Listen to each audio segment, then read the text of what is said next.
All right, so we covered impaled objects. Talk about gunshots. Oh, gunshots. Sure. Gunshots are a funny thing. There's really not a whole lot you can do. If the gunshot is to the torso, the biggest thing you have to worry about there is a collapsed lung. And if it happens to you, this is your best treatment right here. You just put your hand over the hole and you put pressure on it. Now, if the lung is truly pierced, what's going to happen is you're going to take a breath in, air is going to go into the lung, it's going to go out through that hole and into the chest cavity. This creates that's the lung collapsing. And what this will do eventually is, if left untreated, the air will build up and it'll actually start pushing the whole mediastinum, which is the sac that the heart is in, and all the central stuff, the aorta, everything's in there. You'll start pushing it to the other side. This chest cavity is inflating, and you can actually see the trachea go, and it goes off to one side. And what this is doing now is restricting the capacity of the other lung. Well, it's a quick fix. You have the person exhale as hard as you can, and then you let go of the seal, and it goes as all this air and blood comes out. That's what it does. Then you seal it back up again. If you have a one-way valve, we have them on our units, but that's fine. But if it's happening to you, I'm told that you can feel this occurring, and it's like, okay, you let it all the way out, and then you cover it up again, and you'll have to do this. And again, calling 911, getting to a hospital is paramount. This is a trauma center. I'd say hospital, a trauma center, because if you go to, I think Howard County is not a trauma. They're just a general ER. You want to get to a trauma center. MedStar in Washington. That's like a MASH unit, man. All they see is gunshots. Really, gunshots and bad crashes. That's what they see. Shock trauma in Baltimore. That's another one. They're good at that. So yeah, gunshot to the chest. Cover the hole. Try to stay calm.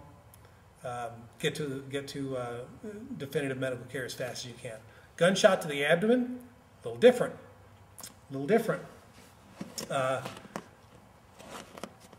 If it's pierced something vital,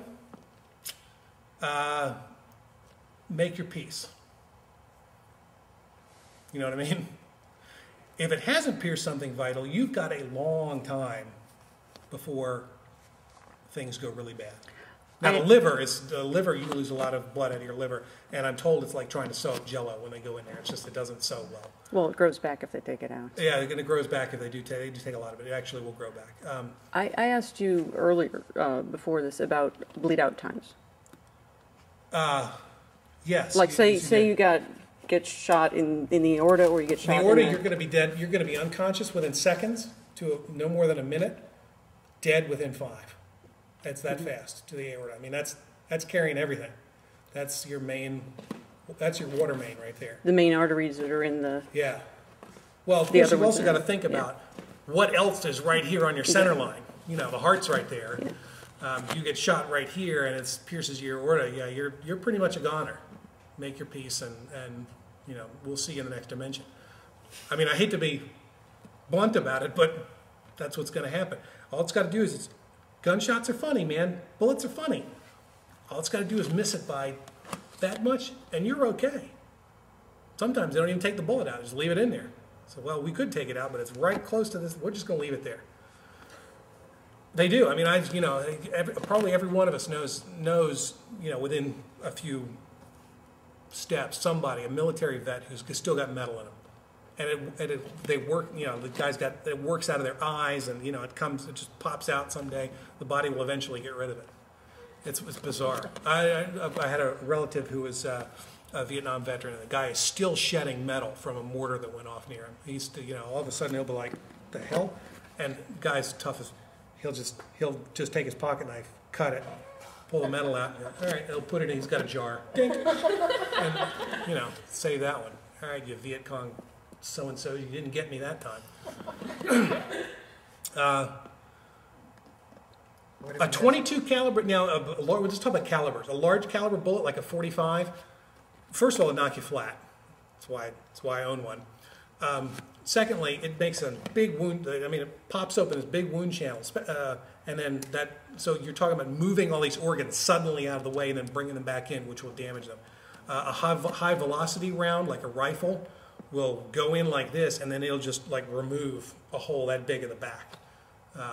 And there's very little recovering from one of those. But let's talk about pistol rounds because they're lower velocity. The most dangerous bullet that's out there, and you don't think about it, is a .22 long rifle. First of all, they're everywhere.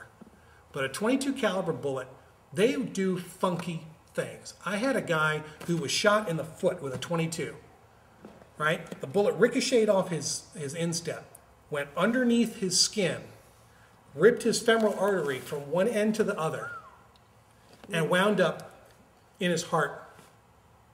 Oh, and the guy lived. I don't know how the hell he did it, but he lived.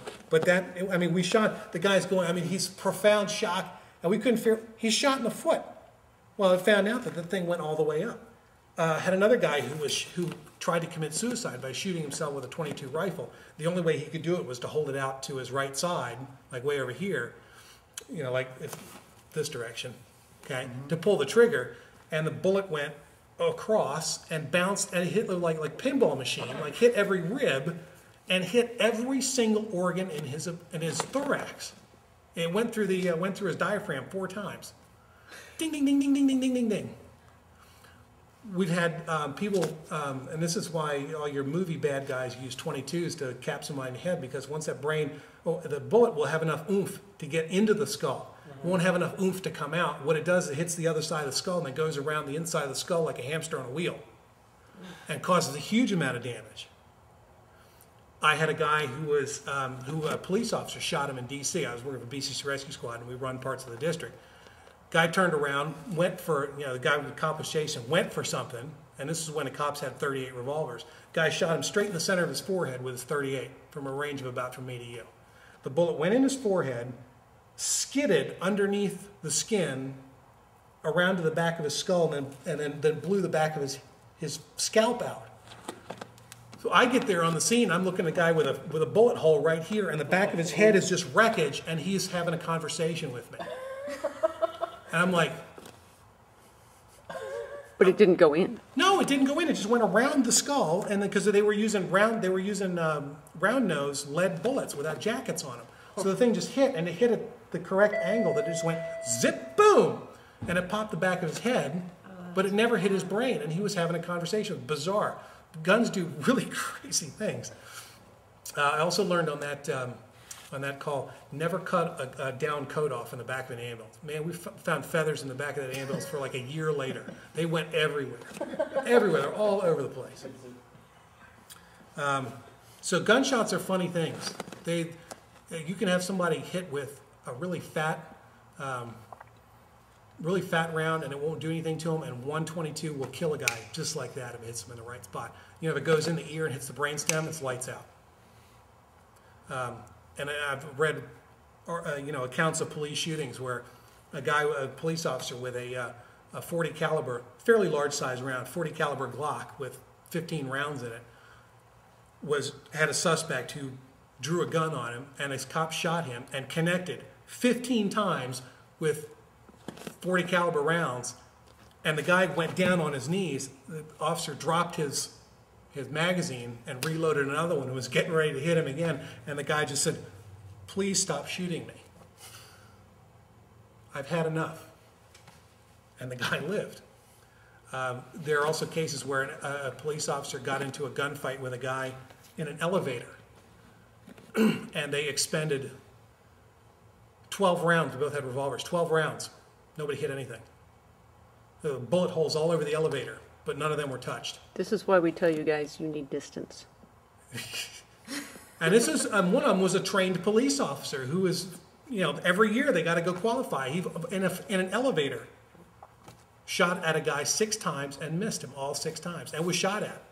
There's that great scene in remember the movie True Lies? And what a fantastic, Tom Arnold is one of the best movies he's ever been in. That scene where he runs out and the guy unloads on him with a machine gun and he hides behind a lamppost. It's like this. All the bullets hit the lamppost.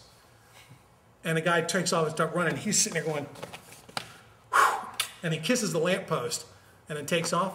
Stuff like that happens. Guns are bizarre things. They do some weird stuff.